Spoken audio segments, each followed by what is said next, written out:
Hello दोस्तों, स्वागत है आप सभी का हमारे online channel Aaradhya RAS academy में। दोस्तों, राजस्थान में आयोजित राजस्थान पटवार भर्ती परीक्षा 2021 के नवीनतम पाठ्यक्रम के अनुसार भारतीय इतिहास के टॉपिक वाइज टॉप इंपोर्टेंट प्रश्नों की सीरीज स्टार्ट की गई थी सिलेबस के अनुसार, जिसमें अपनी एक क्लास कंप्लीट हो चुकी है सिंधु घाटी सभ्यता। आज अपनी दूसरी नंबर की क्लास है, वो है वैदिक संस्कृति या वैदिक सभ्यता से संबंधित है। और इसमें आज मैं आपके लिए टॉप 60 प्रश्न लेके आया हूँ। ये प्रश्न आपकी परीक्षा की दृष्टि से अत्यंत महत्वपूर्ण है। आपको इन प्रश्नों को दोस्तों रटना पड़ेगा। और दोस्तों, अगर आपने अभी तक आराध्या आरएएस एकेडमी के यूट्यूब चैनल को सब्सक्राइब नहीं किया है तो सब्सक्राइब जरूर करें, बेल आइकन को दबाएं, वीडियो को लाइक और अपने दोस्तों के पास में शेयर जरूर करें। तो चलिए दोस्तों, शुरू करते हैं आज की अपनी क्लास। पहला प्रश्न देखिए, पूर्व वैदिक या ऋग्वैदिक संस्कृति का काल किसे माना जाता है? तो सबसे पहले मैं आपको बता दूं, वैदिक सभ्यता। देखिए, वैदिक सभ्यता को ही आर्य सभ्यता कहा जाता है, क्योंकि इस सभ्यता का विकास आर्य जाति के लोगों द्वारा किया गया था। ठीक है, जो कि आपको इसमें याद रखना है। ठीक है, देखिए, आर्य है वो आर्य सभ्यता है वो ग्रामीण सभ्यता थी। क्या थी? ग्रामीण सभ्यता। अब आप देखिए यहाँ पे पूर्व वैदिक या ऋग्वैदिक संस्कृति का काल किसे माना जाता है? तो वो है 1500 ईसा पूर्व से 1000 ईसा पूर्व तक पूर्व वैदिक या ऋग्वैदिक संस्कृति का काल माना जाता है। ए नंबर का ऑप्शन बिल्कुल सही उत्तर हो जाएगा इसका। आगे देखिए दोस्तों, इसमें सेकंड नंबर प्रश्न है, उत्तर वैदिक संस्कृति का काल किसे माना जाता है? उत्तर वैदिक संस्कृति का काल है वो किसे माना जाता है? तो वो माना जाता है दोस्तों 1000 ईसा पूर्व से 600 ईसा पूर्व तक। 1000 ईसा पूर्व से 600 ईसा पूर्व तक ये दोस्तों उत्तर वैदिक संस्कृति का काल माना जाता है। याद रखना, इसमें बी नंबर का जो ऑप्शन है वो इसका बिल्कुल सही उत्तर हो जाएगा। आगे देखिए, इसमें सेकंड नंबर प्रश्न है, आर्य शब्द का शाब्दिक अर्थ क्या है? तो आर्य शब्द का शाब्दिक अर्थ क्या है? तो इसका राइट आंसर हो जाएगा वो है दोस्तों ये इसका शाब्दिक अर्थ है श्रेष्ठ या कुलीन। श्रेष्ठ या कुलीन। तो इसका राइट आंसर बी नंबर का ऑप्शन बिल्कुल सही उत्तर हो जाएगा, श्रेष्ठ या कुलीन। नेक्स्ट, प्रारंभिक आर्यों के बारे में निम्न कथनों में से कौन सा सही नहीं है? तो कौन सा इसमें सही नहीं है?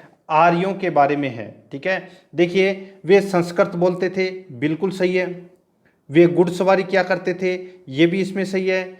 वे कई झुंडों में भारत पहुंचे थे, तो दोस्तों ये भी बिल्कुल सही है।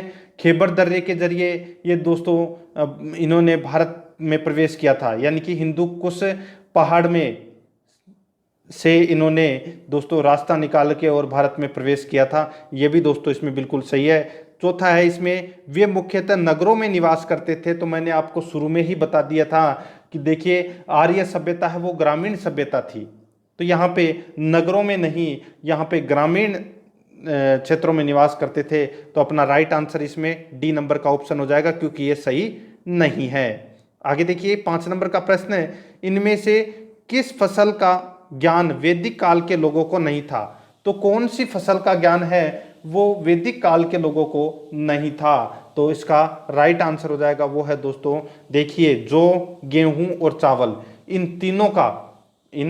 तीनों का दोस्तों ज्ञान था। लेकिन यहाँ पे तंबाकू दे रखा है, तंबाकू का ज्ञान है वो नहीं था।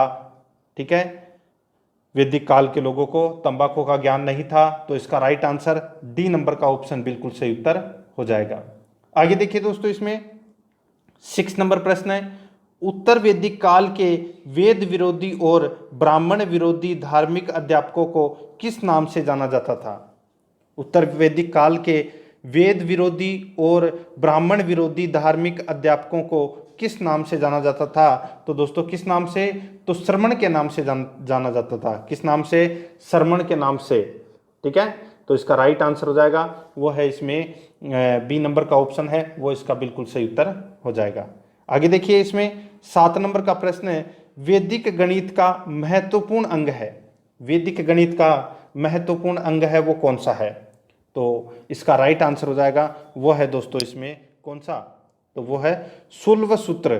कौन सा? शुल्व सूत्र है ये वैदिक गणित का महत्वपूर्ण अंग है। तो इसका बिल्कुल सही उत्तर हो जाएगा सी नंबर का ऑप्शन बिल्कुल राइट आंसर। नेक्स्ट क्वेश्चन है 8 नंबर प्रश्न है, किस वेद में प्राचीन वैदिक युग की संस्कृति के बारे में सूचना दी गई है? तो यहाँ पे देखिए दोस्तों, किस वेद में प्राचीन वैदिक युग की संस्कृति के बारे में सूचना दी गई है? तो इसका राइट आंसर हो जाएगा वो है दोस्तों ऋग्वेद। किसमें? ऋग्वेद में दोस्तों यह सूचना है ये दी गई है। ऋग्वेद के बारे में आपको थोड़ा बता देता हूं। देखिए दोस्तों, इसमें वेद है वो 4 प्रकार के थे, ऋग्वेद, सामवेद, यजुर्वेद और अथर्ववेद। ठीक है, जिसमें से ऋग्वेद में 10 मंडल, कितने? 10 मंडल, 1028 इसमें क्या थे? श्लोक थे। कितने श्लोक? और 1028 श्लोक में से 1017 है वो क्या थे? सूक्त। और दोस्तों 11 है वो क्या थे? तो वाला खिल्ले। ठीक है, तो टोटल 1028 श्लोक हो गए और इसमें लगभग 10,600 मंत्र थे। क्या थे? इसमें 10,600 मंत्र थे। ये भी आपको इसमें याद रखना है। ऋग्वेद इसका राइट आंसर हो जाएगा। नेक्स्ट क्वेश्चन है 9 नंबर प्रश्न। निम्नलिखित में से उत्तर वैदिक काल में लिखे गए ग्रंथों का सही क्रम कौन सा है? निम्नलिखित में से उत्तर वैदिक काल में लिखे गए ग्रंथों का सही क्रम कौन सा है? तो इसका राइट आंसर हो जाएगा वो है वेद, ब्राह्मण, आरण्यक और उपनिषद। वेद, ब्राह्मण, आरण्यक और उपनिषद। याद रखना, इसका राइट आंसर ये क्रम है। ये पूछ सकता है आपको। ए नंबर का ऑप्शन बिल्कुल सही उत्तर। सबसे पहले वेद, फिर उसके बाद में दोस्तों वेद खत्म होते ही देखिए ब्राह्मण। ठीक है, और ब्राह्मण के बाद में दोस्तों आरण्यक, जिसका अर्थ होता है जंगल। ठीक है, और फिर उसके बाद में उपनिषद।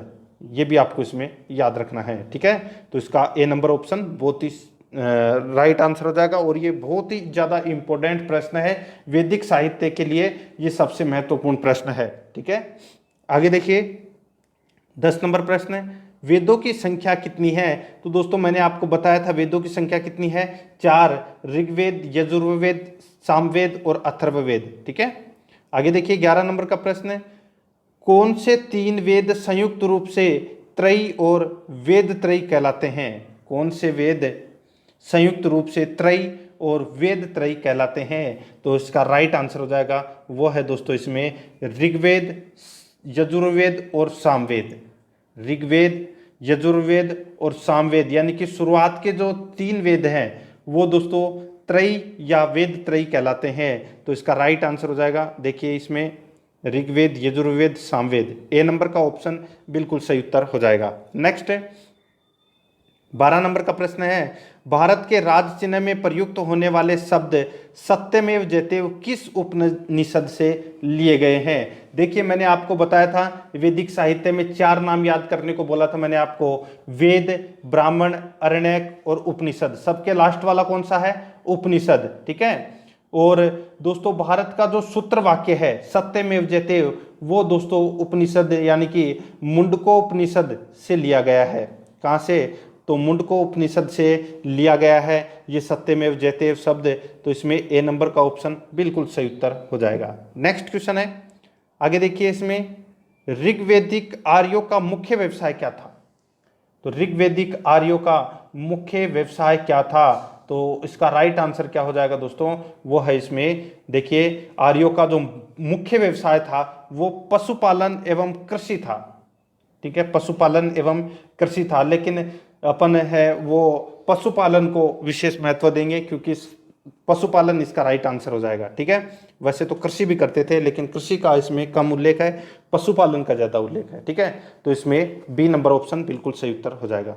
नेक्स्ट 14 नंबर का प्रश्न है, इसमें देखिए भारतीय संगीत का आदि ग्रंथ कहा जाता है। तो भारतीय संगीत का आदि ग्रंथ है वो किसे कहा जाता है? तो ये कहा जाता है दोस्तों सामवेद को। किसको कहा जाता है? सामवेद को। देखिए इसमें साम का अर्थ होता है, साम वेद है ना, साम का अर्थ होता है दोस्तों गान। क्या होता है? गान। इसकी ऋचाओं का ज्ञान करने, यानी कि इसकी ऋचाओं का गान करने वाले ब्राह्मण को उद्गात्र कहते थे। ठीक है, सामवेद में कुल है 1549 ऋचाएं हैं। वेदों में सामवेद को भारतीय संगीत का जनक कहा जाता है। तो इसमें डी नंबर ऑप्शन बिल्कुल सही उत्तर हो जाएगा। आगे देखिए, प्रथम विधि निर्माता कौन है? प्रथम विधि निर्माता कौन है? तो दोस्तों वो थे मनु।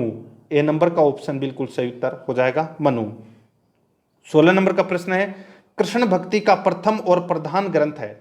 कृष्ण भक्ति का प्रथम और प्रधान ग्रंथ है तो वो कौन सा है? तो वो है दोस्तों श्रीमद् भगवत गीता। श्रीमद् भगवत गीता ये दोस्तों कृष्ण भक्ति का प्रथम और प्रधान ग्रंथ है। तो इसका राइट आंसर हो जाएगा वो है इसमें बी नंबर का ऑप्शन बिल्कुल सही उत्तर हो जाएगा। ठीक है, आगे देखिए, इसमें 17 नंबर का प्रश्न है, ऋग्वेद में संपत्ति का प्रमुख स्रोत क्या है? ऋग्वेद में संपत्ति का प्रमुख स्रोत है वो क्या है? तो इसका राइट आंसर क्या हो जाएगा? वो है दोस्तों इसमें देखिए गोधन। गोधन है ये संपत्ति का प्रमुख रूप से स्रोत है, गोधन। तो इसका राइट आंसर वो है इसमें ए नंबर का जो ऑप्शन है वो इसका बिल्कुल सही उत्तर हो जाएगा। ठीक है, देखिए एक चीज मैं आपको और बता दूं, देखिए ऋग्वेद में 10वें मंडल में पुरुष सूक्त का जिक्र आता है जिसमें 4 वर्णों ब्राह्मण, क्षत्रिय, वैश्य और शूद्र का उल्लेख है। ये 4 वर्ण आपको याद रखने हैं, ब्राह्मण, क्षत्रिय, वैश्य और शूद्र। ठीक है, 10वें मंडल में आते हैं ये और ऋग्वेद में आते हैं। ठीक है, आगे देखिए, इसमें 18 नंबर प्रश्न इसी से संबंधित है। देखिए, ऋग्वेद के किस मंडल में शूद्र का उल्लेख पहली बार मिलता है? तो शूद्र का उल्लेख मैंने अभी आपको बताया था दोस्तों, ऋग्वेद में 4 वर्णों का उल्लेख मिलता है, ब्राह्मण, क्षत्रिय, वैश्य और शूद्र। देखिए यहाँ पे शूद्र से संबंधित प्रश्न पूछा गया है, तो ये कौन से मंडल में है? तो ये 10वें मंडल में है। तो इसका डी नंबर ऑप्शन बिल्कुल सही उत्तर हो जाएगा। आगे देखिए, 19 नंबर प्रश्न, पुराणों की संख्या कितनी है? तो दोस्तों पुराणों की संख्या है वो कितनी है? तो इसका राइट आंसर हो जाएगा, पुराण है वो कितने हैं? तो वो है 18 पुराण है। कितने हैं? 18 पुराण हैं। तो इसका right answer A number option बिल्कुल सही उत्तर, 18 पुराण। नेक्स्ट आगे देखिए, वैदिक धर्म का मुख्य लक्षण इनमें से किसकी उपासना था? वैदिक धर्म का मुख्य लक्षण इनमें से किसकी उपासना था? तो इसका राइट आंसर हो जाएगा वो है प्रकृति के। ए नंबर का ऑप्शन बिल्कुल सही उत्तर हो जाएगा। आगे देखिए दोस्तों, इसमें 21 नंबर प्रश्न है, किस देवता के लिए ऋग्वेद में पुरंदर शब्द का प्रयोग हुआ है? तो ऋग्वेद में जो पुरंदर शब्द का प्रयोग हुआ है वो दोस्तों किसके लिए हुआ है? तो इसका राइट आंसर हो जाएगा वो है इंद्र के लिए पुरंदर शब्द का है वो इसमें प्रयोग हुआ है। तो इसका ए नंबर ऑप्शन बिल्कुल सही उत्तर हो जाएगा। आगे देखिए, 22 नंबर प्रश्न है, शुल्व सूत्र किस विषय से संबंधित पुस्तक है? शुल्व सूत्र किस विषय से संबंधित पुस्तक है? तो इसका राइट आंसर क्या हो जाएगा? वो है दोस्तों ज्यामिति। ज्यामिति से संबंधित पुस्तक है शुल्व सूत्र। ठीक है, तो इसका right answer A number option बिल्कुल सही उत्तर। नेक्स्ट है, अस्तोमा सद्गमय कहाँ से लिया गया है? तो दोस्तों अस्तोमा सद्गमय ये कहाँ से लिया गया है? तो इसका राइट आंसर हो जाएगा वो है दोस्तों ये ऋग्वेद से लिया गया है, अस्तोमा सद्गमय। ठीक है, तो इसका बिल्कुल सही उत्तर A number option right answer. Next question है, आर्य भारत में बाहर से आए और सर्वप्रथम बसे थे। आर्य है वो भारत में बाहर से आए और सर्वप्रथम है वो कहाँ पर बसे थे? तो ये बसे थे दोस्तों पंजाब में। कहाँ पर बसे थे? पंजाब में सर्वप्रथम ये बसे थे। तो इसका राइट आंसर क्या हो जाएगा? वो है इसमें सी नंबर ऑप्शन सही उत्तर। नेक्स्ट आगे देखिए दोस्तों, इसमें सूची फर्स्ट और सूची सेकंड दी गई है, सुमेलित करना है। सूची फर्स्ट में वेद है और सूची सेकंड में यज्ञ करता है, यानी कि कौन से वेद के यज्ञकर्ता कौन थे वो अपने को इसमें पता होना चाहिए। देखिए दोस्तों, इसमें देखिए ऋग्वेद के यज्ञकर्ता है वो कौन थे? तो वो थे दोस्तों इसमें कौन?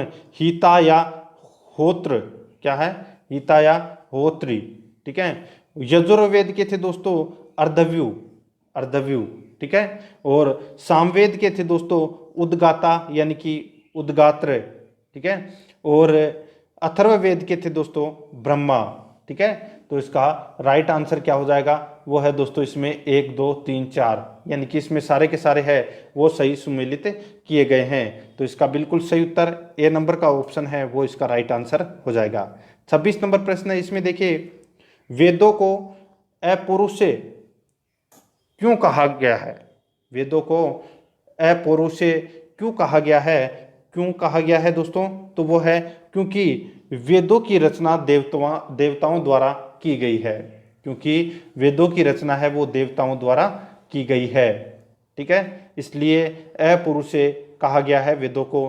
तो इसमें ए नंबर ऑप्शन बिल्कुल सही उत्तर। नेक्स्ट है 27 नंबर प्रश्न है, इसमें देखिए वैशेषिक दर्शन के प्रतिपादक हैं। तो वैशेषिक दर्शन के प्रतिपादक हैं वो कौन है, तो वे हैं दोस्तों इसमें कौन, तो महर्षि काणाद। ठीक है, तो इसमें वैशेषिक दर्शन के प्रतिपादक हैं। तो देखिए उल्लूक पूरा नाम है उल्लूक कणाद। ठीक है, कणाद, तो बात एक ही है, उल्लूक कणाद बोल दो या उल्लूक काणाद बोल दो। ठीक है, कणाद। तो इसका राइट आंसर बी नंबर का ऑप्शन बिल्कुल सही उत्तर हो जाएगा। देखिए सांख्य दर्शन के प्रवर्तक थे कपिल, योग दर्शन के प्रवर्तक थे पतंजलि और न्याय दर्शन के प्रवर्तक थे गौतम, पूर्व मीमांसा के प्रवर्तक थे जैमिनी और उत्तर मीमांसा के प्रवर्तक थे बादरायण। ठीक है, तो इसका right answer B number option सही उत्तर हो जाएगा। नेक्स्ट है मीमांसा या पूर्व मीमांसा दर्शन के प्रतिपादक हैं। मीमांसा या पूर्व मीमांसा के प्रवर्तक कौन है, तो मैंने अभी आपको बताया था जैमिनी। ठीक है, तो इसका right answer A number option बिल्कुल सही उत्तर। नेक्स्ट है वेदांत या उत्तर मीमांसा दर्शन के प्रतिपादक हैं। तो मैंने आपको बताया था बदरायण। ठीक है, उत्तर मीमांसा के प्रवर्तक कौन है, तो वो है बदरायण। तो इसका बिल्कुल सही उत्तर क्या हो जाएगा, बी नंबर ऑप्शन बिल्कुल सही उत्तर। नेक्स्ट है आगे देखिए ऋग्वेद का कौन सा मंडल पूर्णतः सोम में परिवर्तित है। तो दोस्तों ऋग्वेद का कौन सा मंडल है, ये सोम में पूर्णतः सोम को पूर्णतः समर्पित है। तो इसका राइट आंसर हो जाएगा वो है इसमें दोस्तों नौवां मंडल। नौवां मंडल है ये पूर्णतः सोम को समर्पित है। तो इसका बिल्कुल सही उत्तर हो जाएगा सी नंबर ऑप्शन सही उत्तर। आगे देखिए 31 नंबर प्रश्न, प्रसिद्ध 10 राजाओं का युद्ध दासराज युद्ध किस तट पर लड़ा गया था। तो दोस्तों देखिए ऋग्वेद में दासराज्य युद्ध का वर्णन आया है, जिसमें भरत जन के स्वामी सुदास ने रावी नदी के तट पर 10 राजाओं के संघ को हराया था। ठीक है, यह आपको इसमें याद रखना है। तो इसका राइट आंसर क्या हो जाएगा, तो वो है दोस्तों इसमें वो है परुष्णी। ठीक है, परुष्णी। तो इसका राइट आंसर हो जाएगा वो है इसमें परुष्णी। ये अब देखिए यहाँ पे परुष्णी नाम दे रखा है, डी नंबर का ऑप्शन परुष्णी दे रखा है। अब आपने को तो मैंने अभी रावी नाम बताया था। ठीक है, तो रावी नदी का जो प्राचीन नाम था वो था दोस्तों परुष्णी। ठीक है, याद रखना परुष्णी। ठीक है, और दोस्तों सिंधु का जो अभी आप जो सिंध है, सिंध का प्राचीन नाम था सिंधु। ठीक है, और दोस्तों गंडक का जो प्राचीन नाम था वो था दोस्तों सदानीरा। ठीक है, और व्यास का प्राचीन नाम था दोस्तों विपाशा और झेलम का प्राचीन नाम था दोस्तों विस्तता। ठीक है, और सतलज का प्राचीन नाम था शत्रुदी। ठीक है, ये आपको इसमें याद रखना है। तो परुष्णी है ये रावी नदी का प्राचीन नाम है और रावी नदी के तट पर यह लड़ा गया था ये युद्ध। तो इसका राइट आंसर परुष्णी या रावी आप कुछ भी बोल सकते हैं, डी नंबर ऑप्शन बिल्कुल सही उत्तर। आगे देखिए धर्मशास्त्रों में भू राजस्व की दर क्या है। तो दोस्तों धर्मशास्त्रों में भू राजस्व की दर है वो क्या है, तो इसका राइट आंसर हो जाएगा वो है इसमें 1/6। क्या थी, 1/6। तो इसका right answer C number option सही उत्तर। नेक्स्ट है 800 ईसा पूर्व से 600 ईसा पूर्व का काल किस युग से जुड़ा है। 800 ईसा पूर्व से 600 ईसा पूर्व का काल किस युग से जुड़ा है, तो ये जुड़ा है दोस्तों कौन से युग से, तो ब्राह्मण युग से जुड़ा हुआ है। ए नंबर का ऑप्शन बिल्कुल सही उत्तर हो जाएगा। आगे देखिए 34 नंबर प्रश्न है, किस काल में, देखिए इसमें 34 नंबर प्रश्न है, किस काल में अछूत की अवधारणा स्पष्ट रूप से उदित हुई है? किस काल में अछूत की अवधारणा स्पष्ट रूप से उदित हुई है? तो इसका राइट आंसर क्या हो जाएगा? वो है दोस्तों धर्मशास्त्र के काल में, धर्मशास्त्र के काल में। डी नंबर ऑप्शन बिल्कुल सही उत्तर। आगे देखिए, एशिया माइनर स्थित बोगाजकोई का महत्व इसलिए है कि, एशिया माइनर स्थित बोगाजकोई का महत्व इसलिए है कि वहाँ जो अभिलेख प्राप्त हुए हैं उनमें से 4 वैदिक देवताओं इंद्र, वरुण, मित्र, नास्ते का उल्लेख मिलता है। ठीक है, ये बोगाजकोई है, ये क्या है? तो दोस्तों ये एक अभिलेख है, यहां से एक अभिलेख मिला है। ठीक है, और उस अभिलेख से दोस्तों अपने को इंद्र, वरुण, मित्र, नास्ते इसका उल्लेख मिलता है। तो इसका राइट आंसर हो जाएगा इसमें ए नंबर का ऑप्शन बिल्कुल सही उत्तर हो जाएगा। ये इसका राइट आंसर हो जाएगा पहला नंबर का ऑप्शन। आगे देखिए दोस्तों, इसमें 36 नंबर प्रश्न है, गायत्री मंत्र देवी सर्वितु को संबोधित, गायत्री मंत्र किस पुस्तक में मिलता है? तो दोस्तों गायत्री मंत्र है ये किस वेद में या वेद में मिलता है? तो इसका राइट आंसर हो जाएगा, ये है दोस्तों इसमें ऋग्वेद में। ठीक है, तो इसका राइट आंसर ए नंबर का ऑप्शन सही उत्तर हो जाएगा। नेक्स्ट आगे देखिए, न्याय दर्शन को प्रचारित किया था। तो दोस्तों न्याय दर्शन को प्रचारित है वो किसने किया था? देखिए न्याय दर्शन के प्रवर्तक है वो कौन थे? तो गौतम। तो इसका राइट आंसर क्या हो जाएगा? वो है इसमें गौतम, बी नंबर का ऑप्शन बिल्कुल सही उत्तर। नेक्स्ट है, प्राचीन भारत में निष्क से जाने जाते थे। तो प्राचीन भारत में निष्क है वो किसको बोलते थे? तो ये बोलते थे दोस्तों स्वर्ण आभूषण को, स्वर्ण आभूषण को निष्क बोलते थे। क्या बोलते थे? निष्क।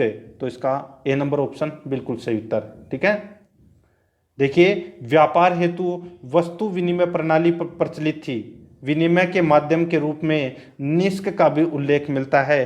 तो निष्क का मतलब होता है कि स्वर्ण आभूषण का भी उल्लेख मिलता है। A number option right answer. Next है, योग दर्शन के प्रतिपादक हैं। तो दोस्तों मैंने आपको बताया था योग दर्शन के प्रवर्तक हैं पतंजलि। तो इसका राइट आंसर ए नंबर का ऑप्शन हो जाएगा पतंजलि। नेक्स्ट है, आगे देखिए, उपनिषद पुस्तकें हैं, उपनिषद पुस्तकें हैं तो ये किस पर आधारित है? तो ये किस पर आधारित है? तो ये दर्शन पर आधारित है। डी नंबर का ऑप्शन बिल्कुल सही उत्तर हो जाएगा। ठीक है, तो इसमें डी नंबर ऑप्शन। नेक्स्ट है 41 नंबर प्रश्न है। इसमें देखिए दोस्तों सूची फर्स्ट और सूची सेकंड दे रखा है, सुमेलित करना है। सूची फर्स्ट में वेद दे रखे हैं और सूची सेकंड में क्या हुआ है वो अपने को इसमें बताना है। देखिए दोस्तों, इसमें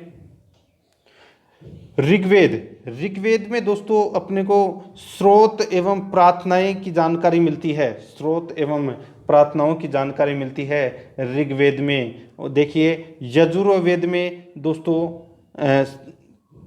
स्रोत एवं कर्म कांड की जानकारी मिलती है, स्रोत एवं कर्म कांड की जानकारी मिलती है। और दोस्तों सामवेद, सामवेद में देखिए संगीत में का स्रोत मिलता है, संगीत में स्रोत। ठीक है, संगीत से संबंधित है सामवेद। ठीक है, अथर्ववेद है ये दोस्तों तंत्र मंत्र एवं वैशीकरण से संबंधित है, तंत्र मंत्र एवं वैशीकरण से संबंधित है, यानी कि जादू टोना से संबंधित है। ठीक है, तो इस प्रश्न का राइट आंसर हो जाएगा 4 2 1 3, 4 2 1 3, यानी कि इस प्रश्न का right answer A number option right answer हो जाएगा। नेक्स्ट है, आरंभिक वैदिक साहित्य में सर्वाधिक वर्णित नदी है, आरंभिक वैदिक साहित्य में सर्वाधिक वर्णित नदी है तो वो कौन सी है? तो वो है सिंधु। ठीक है, तो इसमें ए नंबर ऑप्शन बिल्कुल सही उत्तर हो जाएगा। आगे देखिए, उपनिषद काल के राजा अश्वपति शासक थे, उपनिषद काल के राजा अश्वपति शासक थे। तो दोस्तों ये कहाँ के शासक थे? तो इसका राइट आंसर हो जाएगा ये केकई के शासक थे, केकई के। ठीक है, तो इसमें बी नंबर का ऑप्शन बिल्कुल सही उत्तर हो जाएगा। ठीक है, आगे देखिए, इसमें 44 नंबर प्रश्न है, आध्यात्म ज्ञान के विषय में नचिकेता और यम का संवाद किस उपनिषद में प्राप्त होता है?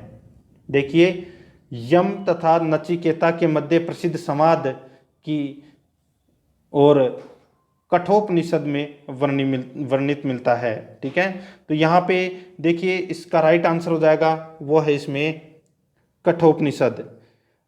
आध्यात्म ज्ञान के विषय में नचिकेता और यम का संवाद किस उपनिषद में प्राप्त होता है? तो वो है कठोपनिषद में। सी नंबर का ऑप्शन बिल्कुल सही उत्तर हो जाएगा। ठीक है, आगे देखिए इसमें 45 नंबर प्रश्न, वैदिक नदी कुंभा जिसका प्राचीन नाम दोस्तों काबुल, वैदिक नदी कुंभा का स्थान कहाँ निर्धारित होना चाहिए? तो कहाँ निर्धारित होना चाहिए? तो दोस्तों ये अफगानिस्तान में निर्धारित होना चाहिए। ठीक है, तो इसका राइट आंसर क्या हो जाएगा? ए नंबर का ऑप्शन बिल्कुल सही उत्तर। नेक्स्ट आगे देखिए, कपिल मुनि द्वारा प्रतिपादित दार्शनिक प्रणाली है। तो कपिल मुनि ने दोस्तों सांख्य दर्शन दिया था। क्या दिया था? सांख्य दर्शन। तो इसका right answer B number option सही उत्तर, सांख्य दर्शन। नेक्स्ट 47 नंबर प्रश्न है, भारत के किस स्थल की खुदाई से लौह धातु के प्रचलन के प्राचीनतम प्रमाण मिले हैं? भारत के किस स्थल की खुदाई से लौह धातु के प्रचलन के प्राचीनतम प्रमाण मिले हैं? तो इसका राइट आंसर हो जाएगा दोस्तों वो है इसमें अंतरजी खेड़ा। अंतरजी खेड़ा से दोस्तों लौह धातु के प्रचलन के प्राचीनतम प्रमाण मिले हैं। तो इसका बी नंबर ऑप्शन सही उत्तर हो जाएगा। 48 नंबर प्रश्न है, निम्नलिखित में से किसका संकलन ऋग्वेद पर आधारित है? तो किसका संकलन है वो ऋग्वेद पर आधारित है? तो वो है दोस्तों सामवेद का। ठीक है, सामवेद का संकलन है वो ऋग्वेद पर आधारित है। तो इसका right answer B number option. Next है, निम्नलिखित में से कौन प्रस्थानत्रयी में शामिल नहीं है? तो कौन प्रस्थानत्रयी में शामिल नहीं है? तो इसका राइट आंसर हो जाएगा वो है भागवत। भागवत है ये प्रस्थानत्रयी में शामिल नहीं है। तो इस प्रश्न का राइट आंसर ए नंबर का ऑप्शन हो जाएगा। नेक्स्ट, कर्म का सिद्धांत संबंधित है। तो दोस्तों कर्म का जो सिद्धांत है ये किससे संबंधित है? तो ये संबंधित है दोस्तों किससे? तो मीमांसा से संबंधित है। बी नंबर का ऑप्शन बिल्कुल सही उत्तर हो जाएगा, मीमांसा। नेक्स्ट है 51 नंबर प्रश्न है, इसमें देखिए सूची फर्स्ट को सूची सेकंड से सुमेलित कीजिए। सूची फर्स्ट में वेद और सूची सेकंड में उसमें क्या दिया गया है वो अपने को बताना है। ठीक है, तो यहाँ पे देखिए बहुत ही अच्छा प्रश्न है। देखिए अथर्ववेद में, अथर्ववेद है ये दोस्तों औषधियों से संबंधित है। किससे संबंधित है? औषधियों से संबंधित है अथर्ववेद। ठीक है, यानी कि रोग निवारण से संबंधित। और ऋग्वेद है ये दोस्तों किससे संबंधित है? तो ये ईश्वर महिमा से संबंधित है। यजुर्वेद है ये दोस्तों बलिदान विधि से संबंधित है। और सामवेद है ये दोस्तों संगीत से संबंधित है। तो इस प्रश्न का राइट आंसर 3 1 2 4, 3 1 2 4 यानी कि ए नंबर का जो ऑप्शन है वो इसका बिल्कुल सही उत्तर हो जाएगा। आगे देखिए, चरक संहिता नामक पुस्तक किस विषय से संबंधित है? चरक संहिता नामक पुस्तक है ये किस विषय से संबंधित है? तो इसका राइट आंसर क्या हो जाएगा? वो है दोस्तों इसमें कौन सी विषय से? तो ये चिकित्सा से संबंधित ये पुस्तक है चरक संहिता। सी नंबर ऑप्शन सही उत्तर। नेक्स्ट 53 नंबर प्रश्न है, यज्ञ संबंधी विधि विधानों का पता चलता है। यज्ञ संबंधी विधि विधानों का पता चलता है तो ये पता चलता है दोस्तों किसमें? तो ये है यजुर्वेद में ये पता चलता है यज्ञ संबंधी विधि विधानों का। ठीक है, यजुर्वेद में। तो इसका बिल्कुल सही उत्तर डी नंबर का ऑप्शन बिल्कुल सही उत्तर। नेक्स्ट आगे देखिए, इसमें वैदिक युगीन सभा, वैदिक युगीन सभा ये दोस्तों मंत्री परिषद थी। क्या थी? मंत्री परिषद थी वैदिक युगीन सभा। सी नंबर ऑप्शन सही उत्तर। नेक्स्ट है, वैदिक युग में प्रचलित लोकप्रिय शासन प्रणाली थी। वैदिक युग में प्रचलित लोकप्रिय शासन प्रणाली थी तो वो कौन सी थी? तो वो थी दोस्तों इसमें गणतंत्र। कौन सी थी? गणतंत्र। तो इसमें सी नंबर ऑप्शन सही उत्तर हो जाएगा। नेक्स्ट आगे देखिए, सबसे प्राचीन वेद कौन सा है? सबसे प्राचीन वेद वो है दोस्तों ऋग्वेद। ए नंबर का ऑप्शन सही उत्तर। नेक्स्ट है, निम्नलिखित में से कौन भारतीय दर्शन की आरंभिक विचारधारा है? कौन भारतीय दर्शन की आरंभिक विचारधारा है? तो इसका राइट आंसर हो जाएगा वो है दोस्तों सांख्य। ए नंबर का ऑप्शन बिल्कुल सही उत्तर हो जाएगा सांख्य। ठीक है, आगे देखिए, सांख्य, योग, न्याय, वैशेषिक, मीमांसा एवं वेदांत, इन 6 भिन्न भारतीय दर्शनों की स्पष्ट रूप से अभिव्यक्ति हुई है। तो इन 6 दर्शनों की जो स्पष्ट रूप से अभिव्यक्ति हुई है ये दोस्तों वैदिक युग में हुई है, जिसको अपन षड दर्शन के नाम से जानते हैं। तो वैदिक युग में इसका right answer A number option बिल्कुल सही उत्तर। नेक्स्ट 59 नंबर प्रश्न है, निम्नलिखित में से वह दस्तकारी कौन सी है जो आय द्वारा व्यवहार में नहीं लाई गई थी? वह दस्तकारी कौन सी है जो आय द्वारा व्यवहार में नहीं लाई गई थी? तो इसका राइट आंसर क्या हो जाएगा? वो है दोस्तों इसमें लोहार, यानी कि लोहारगिरी। डी नंबर का ऑप्शन बिल्कुल सही उत्तर हो जाएगा। आगे देखिए, सूची फर्स्ट को सूची सेकंड से सुमेलित करना है। सूची फर्स्ट में उपवेद और सूची सेकंड में संबंधित वेद दिए गए हैं। ठीक है, अब यहाँ पे देखिए दोस्तों, बहुत ही अच्छा प्रश्न है। आयुर्वेद ये दोस्तों ऋग्वेद का उपवेद है। धनुर्वेद है ये दोस्तों यजुर्वेद का उपवेद है। और गंधर्व वेद ये दोस्तों सामवेद का उपवेद है। और शिल्प वेद यानी कि अर्थशास्त्र ये अथर्ववेद से संबंधित है। तो इसका राइट आंसर क्या हो जाएगा? 1 2 3 4 यानी कि ए नंबर ऑप्शन बिल्कुल सही उत्तर हो जाएगा। ये दोस्तों आज मैंने आपको वैदिक सभ्यता से संबंधित ये प्रश्न करवाए हैं। प्रश्न आपको कैसे लगे कमेंट करके जरूर बताएं। और कल अपना नया टॉपिक आएगा भारतीय प्राचीन इतिहास में, तो बने रहिए आराध्य आर्यस एकेडमी के साथ में। अगर आपने पिछला वीडियो नहीं देखा है तो उसको जरूर देख लें और आराध्य आर्यस एकेडमी के यूट्यूब चैनल को सब्सक्राइब जरूर करें, बेल आइकन को दबाएं, वीडियो को लाइक और अपने दोस्तों के पास में शेयर जरूर करें। मिलते हैं दोस्तों नेक्स्ट वीडियो में। जय हिंद, जय भारत।